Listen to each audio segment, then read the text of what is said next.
अमीर बेटी का सौदा।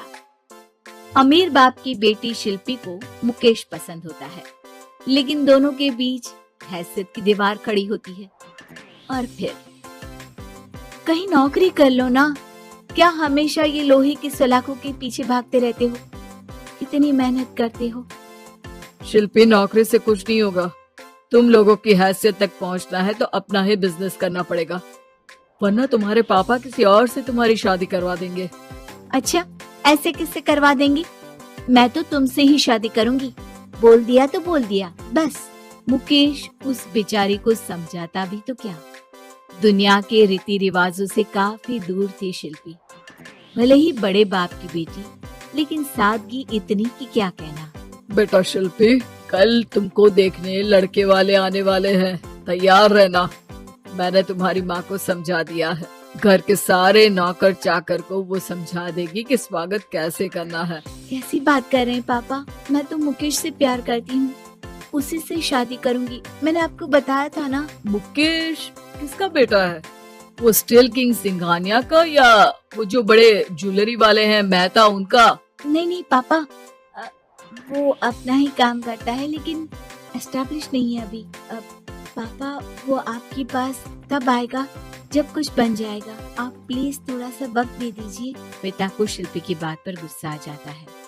वो उससे कुछ नहीं कहते और शिल्पी की माँ के पास जाते हैं। ये संस्कार देकर बड़ा किया तुमने शिल्पी को, और कैसे मैं किसी भिखारी के साथ उसकी शादी कर दूं? कौन है ये मुकेश? मैं जानती हूँ, बड़ा ही होनहार लड़का है। शिल्पी से बहुत प्यार करता है और शादी करना चाहता है। अरे ऐसे कैसे मैं किसी से भी अपनी बेटी की शादी कर दूं? कोई भी उठकर आए और कहे कि मैं शादी करना चाहता हूँ तो मैं शादी कर दूं? कान खोल कर सुन लो, कल उसे अच्छे से तैयार कर देना, क्योंकि जो लड़का मैंने देखा है शिल्पी के लिए, वो करोड़पति घर का बेटा है, समझी? लाख मना करने पर भी शिल्पी को उस लड़के से मिलवाया जाता है जो उसके पिता ने उसके लिए देखा था। देखिए, मैं किसी और से प्यार करती हूँ और उसी से शादी करूंगी। ये तो बहुत अच्छी बात है कि तुम किसी और से प्यार करती हो, क्योंकि मैं भी किसी और से प्यार करता हूँ। लेकिन शादी तो हम दोनों को ही करनी होगी, जानती हो ना, ये बिजनेस और ये सारा कुछ। शिल्पी को समझ में नहीं आता कि वो क्या कह रहा है, लेकिन वो समझ जाती है कि वो लड़का भी किसी और से प्यार करता है। पिताजी, वो भी कह रहा था कि वो किसी और से प्यार करता है। हाँ तो करने दो ना, हमने तो नहीं रोका। तुम अपना देखो, शादी के लिए हाँ कर कर गया है वो। लेकिन क्यों? अरे वो और मैं दोनों ही एक दूसरे से प्यार नहीं करते, फिर शादी क्यों कर ले? पापा, एक बार सिर्फ मेरे कहने पर आप मुकेश से मिल ले। पिता शिल्पी के कहने पर फॉर्मेलिटी के लिए ही सही, लेकिन मुकेश को घर बुला लेते हैं। देखो, ज्यादा वक्त नहीं दे पाऊंगा। ये बताओ कि शादी के बाद कहाँ रखोगे उसे? 2 कमरे के मकान में? नहीं सर, मैंने 2 साल के बाद का सारा प्लान कर लिया है। मैंने आयरन इंडस्ट्री खड़ी करने के लिए पूरा ब्लूप्रिंट तैयार किया है। मेरी खुद की जगह है दादाजी की, बस थोड़ा फंड का अरेंजमेंट हो जाता तो काम शुरू कर देता। अच्छा, मतलब तुम यहाँ फंड रेज करने आए हो? मुकेश समझ जाता है कि उसके पिता शिल्पी की शादी उससे कराने के मूड में नहीं है। फंड आप कभी दे भी नहीं पाएंगे मुझे तो सिर्फ शिल्पी चाहिए। मैं उसके बिना नहीं रह सकता सर, मैं उसे बहुत खुश रखूंगा।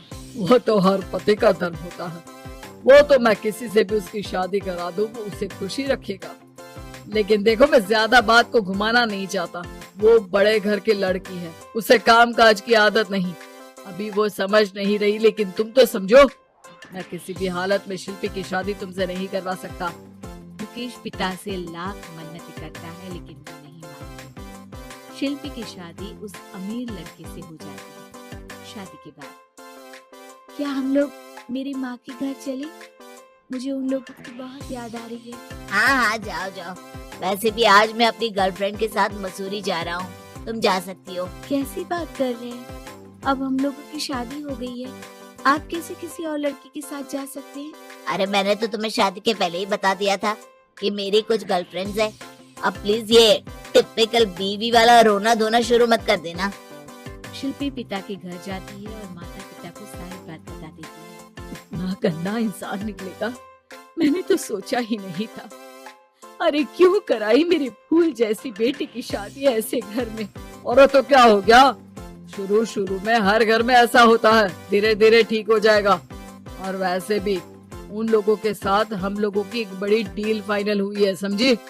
उन लोगों से रिश्ता बना कर रखो, तभी पैसों की बारिश होगी। पापा, अब समझ में आया कि आपने मेरे साथ ऐसा क्यों किया। मुकेश आपके सामने गिड़गिड़ा कर गया कि वो मुझे बहुत खुश रखेगा, लेकिन आपने मेरी शादी एक ऐसे लड़के से करा दी जो किसी और लड़के से प्यार करता है और शादी सिर्फ समझौते के लिए कर रहा है। पापा, मैं जा रही हूँ, लेकिन इस घर में कभी पैर भी नहीं रखूंगी। आपने मुझे सामान की तरह इस्तेमाल किया। माँ शिल्पी को बहुत रोकती है, लेकिन वो एक नहीं सुनती। कुछ समय बाद, शिल्पी, मुझे नहीं लग रहा कि अब हम दोनों के बीच ये शादी और रह पाएगी। मैं किसी और से शादी करना चाहता हूँ।